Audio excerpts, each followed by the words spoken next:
News18 Kannada digital ಕಂಟೆಂಟ್ಗೆ ಸ್ವಾಗತ. ನಾನು ಪದ್ಮಶ್ರೀ ಭಟ್. ಇತ್ತೀಚೆಗೆ ಕಾಂತಾರ ಸಿನಿಮಾ ನಟಿ ರುಕ್ಮಿಣಿ ವಸಂತ್ ಸೇರಿದಂತೆ ಅಗ್ನಿಸಾಕ್ಷಿ ಸೀತಾರಾಮ ಧಾರಾವಾಹಿ ನಟಿ ವೈಷ್ಣವಿ ಗೌಡ ಅವರ ಡೀಪ್ ಫೇಕ್ ವಿಡಿಯೋಗಳು ಸೋಷಿಯಲ್ ಮೀಡಿಯಾದಲ್ಲಿ ಸಿಕ್ಕಾಪಟ್ಟೆ ವೈರಲ್ ಆಗಿತ್ತು. ಸಾಮಾನ್ಯ ಜನರಿಂದ ಸೆಲೆಬ್ರಿಟಿಗಳವರೆಗೆ ಅನೇಕರನ್ನ ಈಗಾಗಲೇ ಡೀಪ್ ಫೇಕ್ ವಿಡಿಯೋಗಳಿಗಾಗಿ ಮಾರ್ಪಡಿಸಲಾಗಿದೆ. ಅದರಲ್ಲಿಯೂ ಮಕ್ಕಳ ಮೇಲಿನ ಲೈಂಗಿಕ ದೌರ್ಜನ್ಯದ ಜಾಹೀರಾತುಗಳು, ಡೀಪ್ ಫೇಕ್ಗಳು, ಕಾರ್ಯಾಚರಣೆಯ ದೋಷ ನಡೀತಾನೆ ಇದೆ. ಇದನ್ನ ಕಂಟ್ರೋಲ್ ಮಾಡೋಕ್ಕೆ ಆಗಿಲ್ಲ ಅಂತ ಮೆಟಾ ಸಿಇಒ ಮಾರ್ಕ್ ಜುಕರ್ಬರ್ಗ್ ಕ್ಷಮೆಯನ್ನ ಕೇಳಿದ್ದಾರೆ. ಮೆಟಾ ಸಂಸ್ಥೆಯ ಸಿಇಒ ಮಾರ್ಕ್ ಜುಕರ್ಬರ್ಗ್ ಅವರು ಫೇಸ್ಬುಕ್, ಇನ್ಸ್ಟಾಗ್ರಾಮ್ ಸೇರಿದಂತೆ ಸೋಷಿಯಲ್ ಮೀಡಿಯಾ ಅಕೌಂಟ್ನಲ್ಲಿ ಮಕ್ಕಳ ಮೇಲಿನ ಲೈಂಗಿಕ ಶೋಷಣೆ, ನಿಂದನೆಗೆ ಸಂಬಂಧಪಟ್ಟಂತಹ ಜಾಹೀರಾತುಗಳು, ಡೀಪ್ ಫೇಕ್ ವಿಷಯಗಳು ಜೊತೆಗೆ ಟೆಕ್ನಿಕಲ್ ಸಮಸ್ಯೆಗಳಿವೆ ಅಂತ ಹೇಳಿವೆ. ಹೀಗಾಗಿ ಅವರು ಭಾರತದ ಕೇಂದ್ರ ಸರ್ಕಾರಕ್ಕೆ ಕ್ಷಮೆಯನ್ನ ಕೇಳಿದ್ದಾರೆ.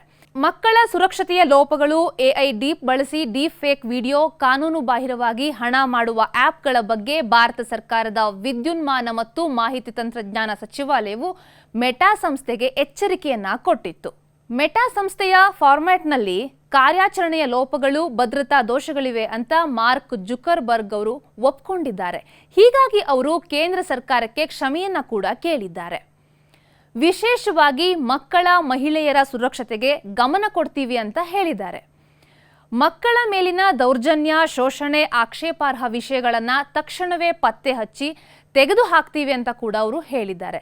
ಇದಕ್ಕೆ ಹೊಸದಾಗಿ ಒಂದು ಟೆಕ್ನಿಕಲ್ ಹೊಸ ಒಂದು ಟೂಲ್ಸ್ ಜೊತೆಗೆ ಎಐ ಆಧಾರಿತ ಫಿಲ್ಟರ್ಗಳನ್ನು ನಾವು ಬಳಸ್ತೀವಿ ಅಂತ ಕೂಡ ಒಂದು ಮೆಟಾ ಸಂಸ್ಥೆ ಸ್ಪಷ್ಟನೆಯನ್ನ ಕೊಟ್ಟಿದೆ. ಡೀಪ್ ಫೇಕ್ ಆಧಾರಿತ ದಾರಿ ತಪ್ಪಿಸುವ ದೃಶ್ಯಗಳು, ಯೂಸರ್ಸ್ ಸೆಕ್ಯೂರಿಟಿಗೆ ಸಮಸ್ಯೆ ತರುವಂತಹ ಇಲ್ಲೀಗಲ್ ಜಾಹೀರಾತುಗಳನ್ನು ಮೆಟಾ ತಡೆಯೋದಿಕ್ಕೆ ಪ್ಲಾನ್ ಅನ್ನ ಮಾಡಿದೆ. ಇದಕ್ಕಾಗಿ ರಿವ್ಯೂ ಮೆಕ್ಯಾನಿಸಮ್ ಮತ್ತಷ್ಟು ಗಟ್ಟಿ ಮಾಡಲಿದೆಯಂತೆ. ಭಾರತದ ಮಾಹಿತಿ ತಂತ್ರಜ್ಞಾನದ ನಿಯಮಗಳು, ಕಟ್ಟುನಿಟ್ಟಿನ ಮಾರ್ಗಸೂಚಿಗಳನ್ನು ಅನುಸರಿಸಲು ಮೆಟಾ ಸಂಪೂರ್ಣವಾಗಿ ಬದ್ಧವಾಗಿದೆ. ಭವಿಷ್ಯದಲ್ಲಿ ಇಂತಹ ದೋಷಗಳು ಮರುಕಳಿಸದಂತೆ ತಡೆಯಲು ಸರ್ಕಾರದ ಜೊತೆ ನಿಕಟವಾಗಿ ಕೆಲಸ ಮಾಡೋದಾಗಿ ತಿಳಿಸಿದೆ. ನಿರ್ಭೀತ, ನಿಷ್ಪಕ್ಷಪಾತ, ವಿಶ್ವಾಸಾರ್ಹ ಸುದ್ದಿಗಳಿಗೆ ಮತ್ತೊಂದು ಹೆಸರಾಗಿರುವಂತ ನ್ಯೂಸ್18 ಕನ್ನಡ ಈಗ ಆಪ್ನಲ್ಲೂ ಲಭ್ಯವಿದೆ. ದಯವಿಟ್ಟು ಇಲ್ಲಿರುವಂತ QR ಕೋಡ್ ಸ್ಕ್ಯಾನ್ ಮಾಡಿಕೊಂಡು ಆಪ್ ಡೌನ್ಲೋಡ್ ಮಾಡೋದಕ್ಕೆ ಮರಿಬೇಡಿ. ನಿಮ್ಮ ಬೆಂಬಲ ಹೀಗೆ ಸದಾ ನಮ್ಮೊಂದಿಗಿರಲಿ. ಧನ್ಯವಾದ.